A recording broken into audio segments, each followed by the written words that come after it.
These are the best smartphones for photography as of 2025. And in this video, we'll make a top 10 list to find out which one's the best. Alright friends, let's go! Hey friends, this video was translated using AI, so the sound quality isn't the best. If you prefer watching the original video, just follow the link in the description. So friends, we're already well into 2025. During that time, we've taken a look at numerous flagship camera phones, and today I'm presenting to you a top 10 list of smartphones for photography. The ranking will include flagship phones, some of which were released in 2024. I'm gonna say up front that only the smartphones I've tested myself are included here. The rating is based on my own experience and impressions from taking photos with these phones. And of course, we don't claim to be 100% objective in this video. We always welcome hearing and reading your opinions. If you have your own personal top list, please write it in the comments.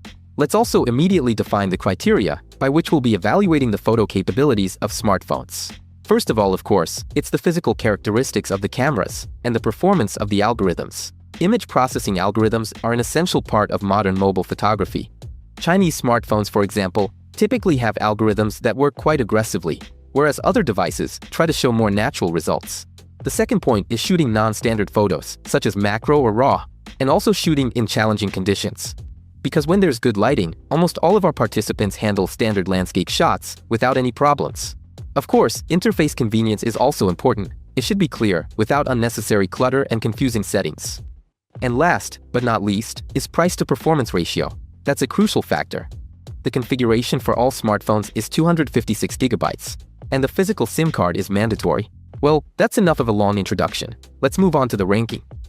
Friends, and now for 10th place in our top ranking, we have the Sony Xperia 1 of the 6th generation. Let's start with the camera specifications. Among all the phones we're reviewing today, this one has the weakest set of lenses. However, Sony boasts the most unique telephoto lens of all the participants, as it features a variable aperture.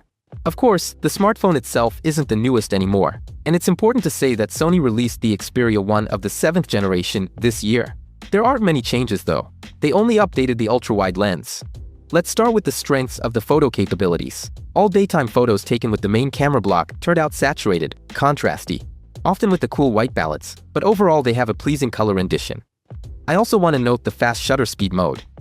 The focus holds confidently. This mode is implemented very well. Macro photography was also pleasing. The shots are detailed and sharp. I'd consider portrait selfies a questionable point. They do look neat in terms of blur, but the skin tone shifts to a saturated orange hue and looks unnatural. Now let's talk about the downsides.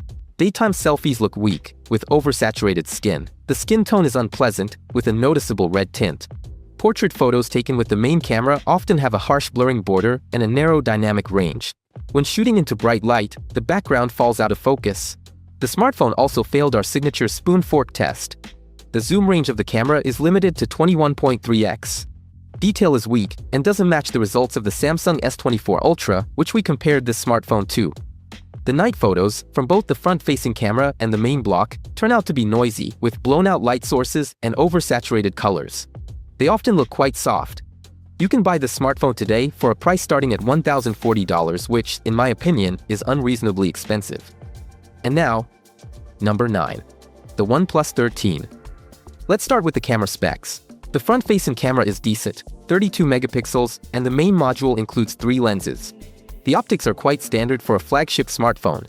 Nothing particularly exciting, and the lens improvements compared to the previous generation are minimal. Now let's move on to the smartphone's advantages.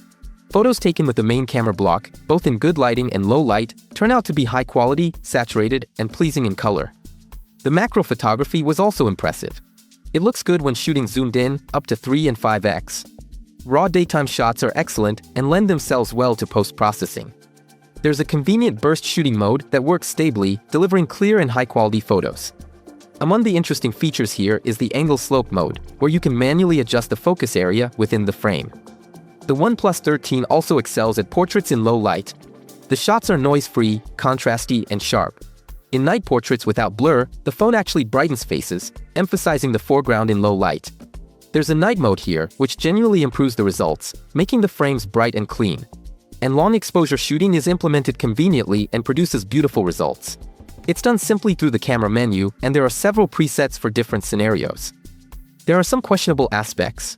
In portrait photos, both during the day and at night, the blur boundaries aren't always accurate, and the bokeh effect often looks unnatural. Additionally, when shooting people during the day, skin tones often appear overly tanned and warm. Now, about the drawbacks. The front-facing camera is weak. It frequently catches flares and overexposure, which makes the photos look flat, blurry, and washed out.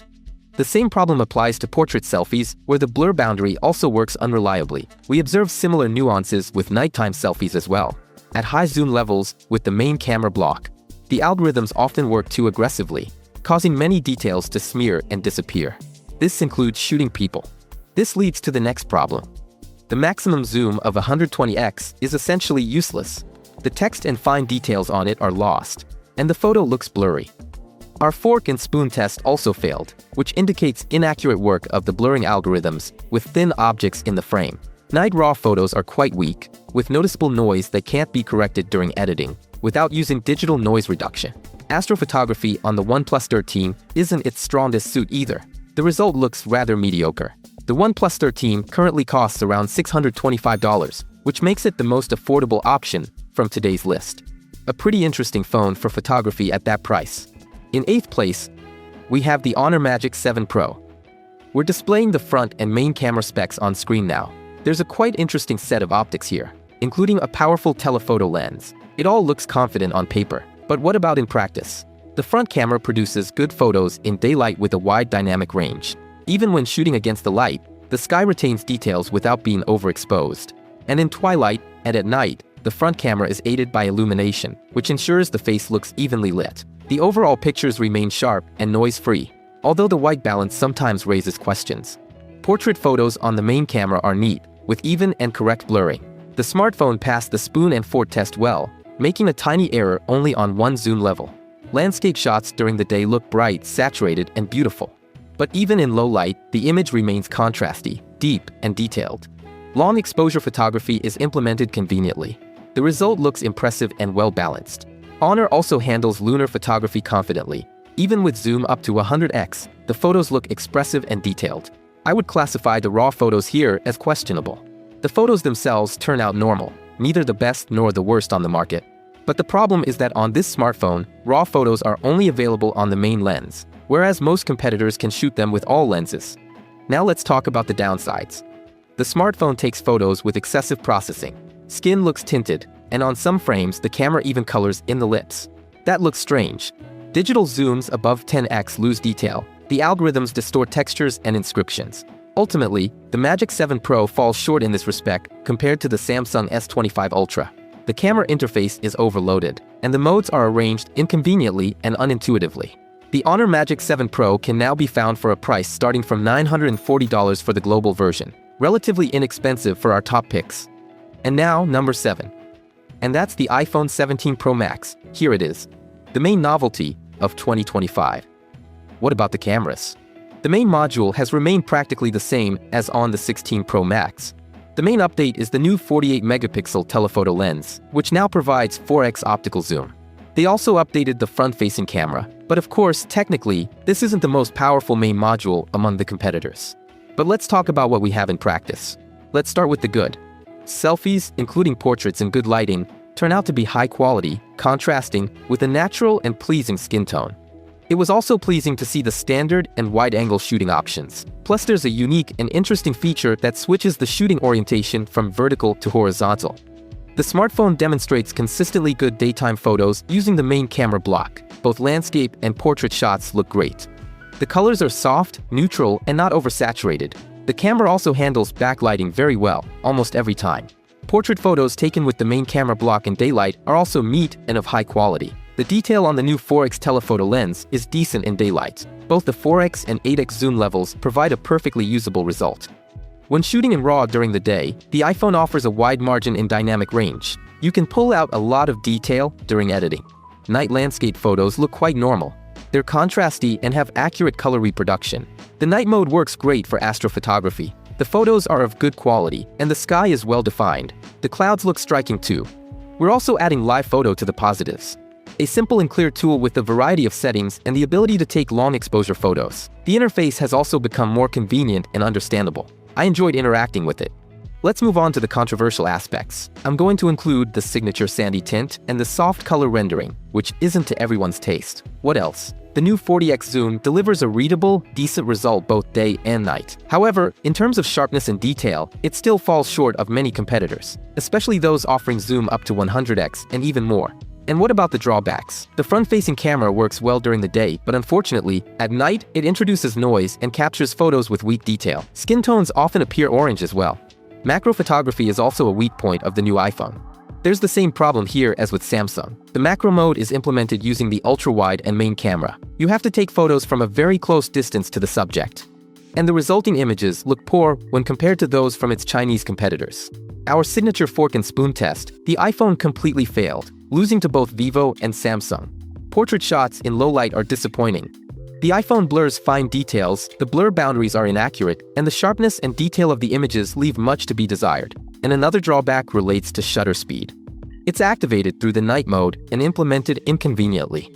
The first tap enables automatic shutter speed. The second enables maximum automatic. The third tap completely disables shutter speed. Also, you won't be able to take a spectacular long exposure shot on the iPhone. You can technically create such shots using live photos, but the results aren't very interesting either, especially when compared to the competition. Regarding the price, the 17 Pro Max is the most expensive of all the phones we're testing today. Currently, it can be found for a price starting from $1,790. And now, number 6. And this is our beloved Samsung S25 Ultra. The very smartphone that I placed first in the ranking of the best smartphones for video recording in 2025. By the way, if you haven't seen it, you can check it out via the link in the description. As for the cameras on the S25 Ultra, they're quite decent, but compared to the S24 Ultra, they haven't changed much. The only new addition is the ultra-wide lens. Let's move on to the positives. The front-facing camera is very good, performing confidently in both daylight and low-light conditions. We've tested this Samsung many times already. And from my experience, the selfies are really almost always at a good level. Daytime shots taken with the main camera turn out sharp and contrasty, with good depth and clean, cool tones. Landscapes look impressive and detailed. When it comes to nighttime photography, landscape and night photos generally look good, especially with basic optical zoom. I'm also noting astrophotography here. Generally, the shots look beautiful and deliver quite interesting results. This smartphone also lets us get quite good shots of the moon. I can also praise it for its very convenient and clear interface, which is truly pleasant to use. However, I'm going to consider RAW photo shooting on Samsung a debatable point. Photos taken through the standard Pro mode tend to be weak, especially when shooting in low light. However, for high-quality RAW shooting, Samsung offers an interesting solution. Expert RAW is an advanced tool that helps unlock the full potential of Samsung cameras. You can get quite good RAW photos here.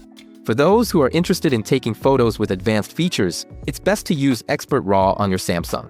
Well, Samsung has enough advantages, but there are also quite a few disadvantages. There's a powerful zoom, up to 100x, but telephoto lenses almost always have less detail than the same Chinese competitors. The spoon fork test showed the S25 Ultra performing unreliably. Small zoom levels often completely blur out thin objects. Macro photography isn't Samsung's strongest suit either. It works adequately only on the ultra-wide and the 1x lens.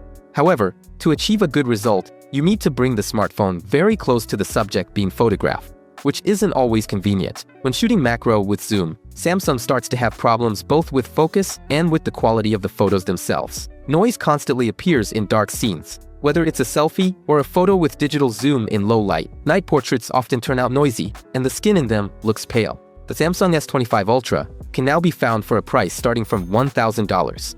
Friends, we finally reached the top 5 best smartphones for photography in 2025, and the 5th place is taken by the Google Pixel 10 Pro XL. As for the cameras, it has a 42-megapixel front-facing camera, which is identical to the sensor on the 9 Pro XL. The main camera block includes 3 lenses, which haven't changed at all from the previous generation. Let's talk about the positives first. There's a perfectly good front-facing camera here with a very wide viewing angle. It's really convenient, especially when it comes to group photos. Selfies taken during the day are contrasty, with a pleasant rosy skin tone and natural color reproduction.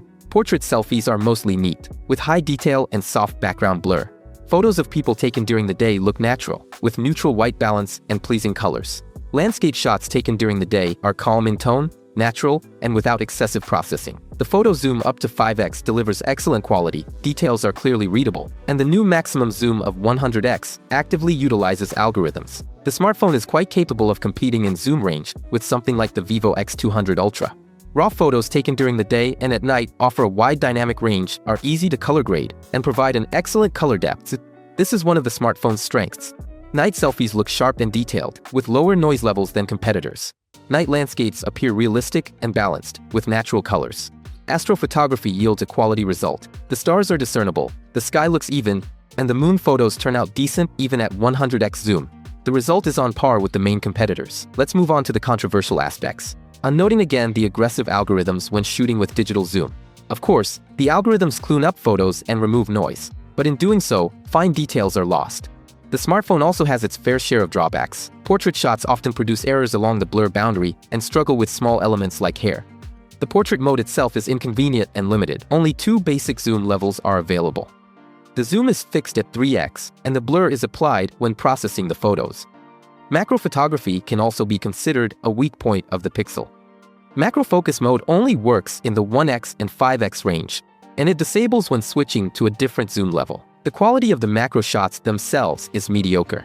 When shooting people at night, frames are often blurred, skin looks dark, and large zoom levels noticeably lose detail. Long exposure photos don't yield interesting results when compared to Chinese competitors. One of the main drawbacks of this Google Pixel is the complete lack of progress in optics. There are no changes here compared to the 9 Pro XL, neither in the front-facing camera nor in the main camera block. Yes, even with the 8th generation of Pixels, the difference is negligible. We, by the way, talked about this in our extensive comparison of 3 generations of Google Pixel, a link to which will be in the description. And partly due to this drawback, we ranked the 10 Pro XL only 5th in our rating. The Google Pixel 10 Pro XL can now be found for a price starting from $1,100. Now, it's time for the well-deserved 4th place, which goes to the Xiaomi 15 Ultra. Its front-facing camera has good specs, 32 megapixels. The main camera block is quite powerful too. It includes 4 lenses, among which the 200 megapixel telephoto lens stands out. Let's talk about the pros. The front-facing camera produces respectable shots with pleasing color reproduction. And the portrait selfies look great, with no obvious blurring issues. The front camera also has 2 zoom options, standard and wide, which is convenient for group photos. The main camera system delivers clear and detailed shots, both in landscapes and portraits. The quality remains high even with digital zoom. The photo zoom works confidently in good lighting. There's a zoom up to 120x. Even at maximum zoom, text and details remain readable. The macro photography is well implemented, the photos look detailed and vibrant. Long exposure photography is convenient and allows you to get interesting results. There's also the ability to shoot astrophotography. The sky is readable, though the images lack the expressiveness of, say, a Vivo. Now let's move on to the controversial aspects. Here I want to talk about color reproduction. Skin in photos sometimes looks overly saturated and tanned, which, of course, is a look for those who like that kind of thing. Now let's talk about the negatives specifically. Night selfies often have a turquoise hue, and shadows become too bright. This makes the photos look flat and lacking in detail. This issue is related to face illumination, which is supposed to help us take selfies in the dark, but ultimately only makes the situation worse. Night photography of people using the main camera is unstable. On some zoom levels, the results are acceptable, but more often, the shots are weak, with excessive noise and bright highlights. Sometimes, there's color distortion in the background. See for yourself. The raw images in low light were also disappointing. Highlights are blown out, details aren't recoverable, and there's a lot of noise in the shadows. The Xiaomi 15 Ultra can now be found for around $1,125 for the global version, with 512 gigabytes. Unfortunately, there is no 256 gigabyte version available for the global market from Xiaomi. And now, the top 3 best smartphones in terms of photography in 2025. And in 3rd place, we have the Huawei Pura 80 Ultra. Let's talk about the camera specs right away. The front-facing camera here, at 13 megapixels, isn't the most powerful in our lineup. The main camera system includes 4 lenses. It received a significant upgrade compared to the previous generation. The main lens now features a 1-inch sensor. But the most important innovation is the dual telephoto lens, which uses mechanical lens switching inside a single lens. That is, there are actually two lenses inside one camera. This is a unique technology that no competitor has. Let's move on to the pros. Daytime photos of people and landscapes taken with the main camera block are rich, with high sharpness and good detail, even in large close-ups. The zoom performs confidently, especially in the initial close-ups and up to 10x. At night, the zoom test also showed the smartphone to be respectable, even at maximum magnification, delivering a readable result. Macro photos turn out to be of good quality, contrasting, and saturated, with sharp detail across the entire frame. Night photos of people and landscapes generally look confident, the shots aren't noisy, and are sufficiently sharp.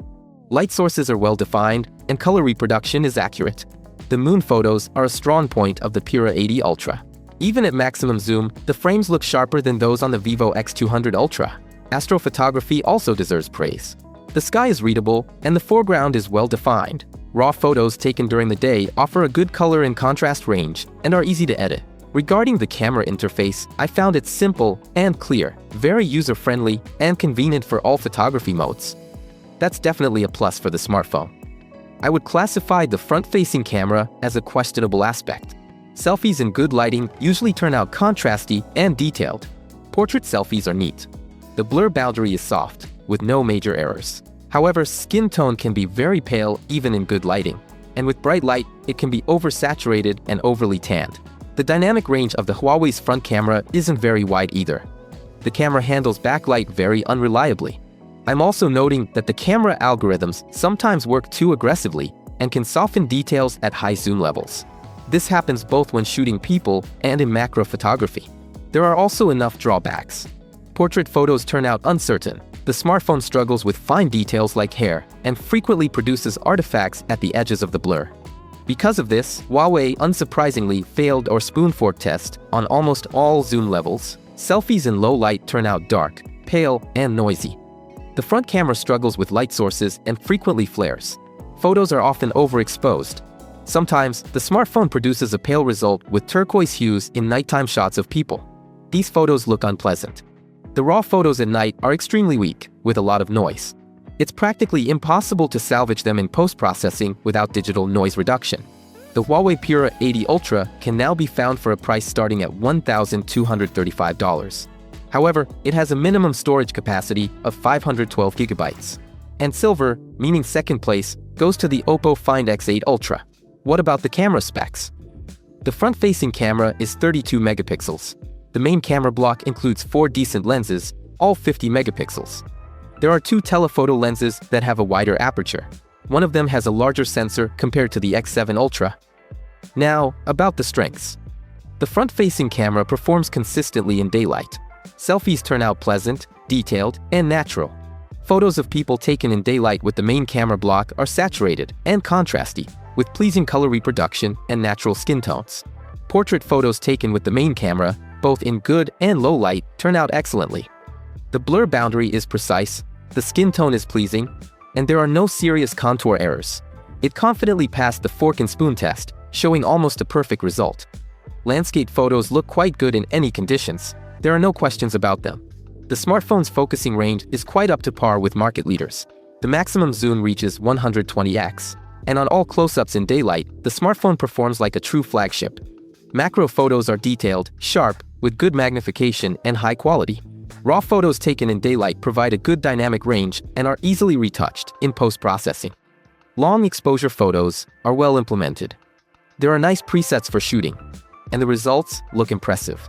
Let's move on to the controversial points. Raw photos in low light look less confident than those of competitors, but at the same time, I can't call the results bad. So, let's list this point here. I'll also include astrophotography and moonshots. Oppo's quality here is comparable to what you get from Vivo and Google Pixel. Nighttime photos of people look uncertain. There's often blur in the frames, skin tones are frequently pale, and the overall quality of the photos raises questions.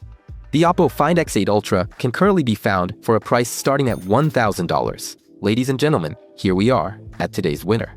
Or rather, winners. Taking the well-deserved first place are 3 top-of-the-line flagships from Vivo: the X200 Ultra, the X200 Pro, and the X100 Ultra. These 3 are quite similar in terms of photographic capabilities, but each of course has its own nuances. However, to cover all of them properly, the video's length would have to increase several times. So here we're just going to briefly cover the general pros and cons and mention a few differences. Let's run through the camera specs. The camera progress in the Vivo lineup went from the stable and balanced X100 Ultra to more experimental solutions in the X200 Pro. Then let's move on to the versatility of the X200 Ultra. The X200 Pro simplified the front-facing camera and reduced the sensors, but improved the aperture of the main camera. However, the X200 Ultra brought back the larger sensors, restored autofocus on the front camera, enhanced the telephoto lens, and also changed the focal lengths of the main camera to a very unusual 35mm. Now it's a lens designed for more artistic shots. Actually, it's a rare solution for the photo flagship market. And there's also a unique option to connect a swappable Zeiss zoom lens. We've tested that too, actually, twice. And in my opinion, it's a really cool accessory that, in some scenarios, could even compete with professional Sony and Nikon cameras. If you haven't seen those comparisons, the links will be in the description. All three smartphones are very cool, creative photo flagships with excellent optics and powerful algorithms. When I first tested the X100 Ultra, I was impressed by the huge variety of photo modes, their ease of use, and the convenient, understandable prompts with tutorials for most modes. And that remained a common feature for both the X200 Pro and the X200 Ultra. The new flagships are also very comfortable, diverse, and interesting when it comes to photography. But most importantly, the photo quality is excellent. The X100 Ultra, back in its time, impressed with its excellent portraits, powerful zoom, and a great macro mode, as well as good RAW photos. What's particularly important is that it performed very confidently in night photography. This characteristic has also been inherited by newer models. And based on my experience, Vivo remains one of the strongest smartphones when it comes to low-light shooting. These smartphones offer a lot of flexible tools for taking photos, and the results are consistently bright, saturated, and sharp. As I've said many times before, photos from Vivo can be posted directly to social media. No editing is needed whatsoever. You can adjust any filters, any makeup, directly within the 3-camera mode. There are also tons of presets for portrait photography. There are various creative background blur modes. Overall, it's a huge field for experimentation. When it comes to distinguishing features, the X100 Ultra stood out for its widest variety of creative features. I particularly remember the pose mode, where the smartphone itself suggested how to take great portrait photos and demonstrated various poses for shooting. Unfortunately, this mode didn't carry over to newer generations. The night mode for astrophotography, with the AR planetarium function on the X100 Ultra, impressed me too. With it, I could explore constellations, planets, and other celestial bodies directly within the camera app. And of course, you could take awesome photos. My daughters especially loved this mode. It was really fun exploring the map of the night sky with them. The X200 Pro, despite its more modest optics, seemed like a very worthy and strong successor to the X100 Ultra. The main feature of the X200 Pro is the landscape mode, where Vivo has hidden a ton of settings and shooting modes. In the previous generation, they were scattered throughout the camera interface, which made it feel cluttered. With landscape mode, everything has become much simpler and clearer. Plus, some completely unnecessary shooting modes have been removed. The portrait photos have also been tweaked a bit in the X200 Pro. They added a classic makeup effect. There's another change: AI filters that weren't available on the X100 Ultra. And finally, the X200 Ultra is the smartphone where there were even more changes. The most significant of these was the replacement of the 23mm main camera with a new 35mm lens, an excellent solution for shooting portraits. The second most important innovation, at least for me, is the external Zeiss telephoto lens. It's a very interesting thing and the first of its kind on the market. You can confidently say that this small lens really opens up new horizons for mobile photography. What else has changed? The new front-facing camera is delivering more interesting results than the X200 Pro. They've also added even more filters, although using them does require an internet connection. Overall, I didn't notice any significant differences in photo quality between the three smartphones. They all perform excellently. Of course, there are downsides, both general ones and specific ones for each device. Some users, even our subscribers sometimes, criticize Vivo for excessive processing and oversaturation of the image. Some people really prefer a more natural image, and Vivo's more aggressive processing might simply not suit them. Regarding specific observations, the X100 Ultra definitely has a cluttered interface, as I already mentioned. The X200 Pro turned out to have a weaker front-facing camera than its predecessor, and logically, weaker than the X200 Ultra. The Pro version also has an unpleasant flaw when shooting the moon. The smartphone will always apply a very noticeable enhancement to the satellite's image in landscape mode. This looks acceptable at high zoom levels, But the moon looks like a simple PNG image at smaller zooms, which was added over the photo. And there's no way to turn it off. The X200 Ultra inherited this problem too. It's really disappointing that Vivo didn't carry over the pose mode to the new Ultra. It was a good feature. It's a shame they decided to get rid of it. The same question applies to the AR planetarium mode. It was simply removed. Why? It's unclear. It was a great feature. But now let's talk about the most important thing. The price. We're looking at the Chinese versions of all three Vivo phones. The X200 Ultra can currently be found for a price starting from $990. The X200 Pro is priced from $700. Vivo X100 Ultra costs around $890. All three are cheaper than most options in our top picks, yet they deliver either comparable or even better quality results than their competitors. By the way, friends, all three of these smartphones are the Chinese versions I have. We have a comprehensive guide on setting up Vivo phones on our channel. Also, we've created a detailed tutorial on camera settings and video recording on Vivo. Links to all of these videos will be in the description. Friends, and if you liked our video and find it useful, be sure to leave a like, and don't forget to subscribe to the channel. Write in the comments what are your top camera phones for shooting photos. And bye-bye everyone.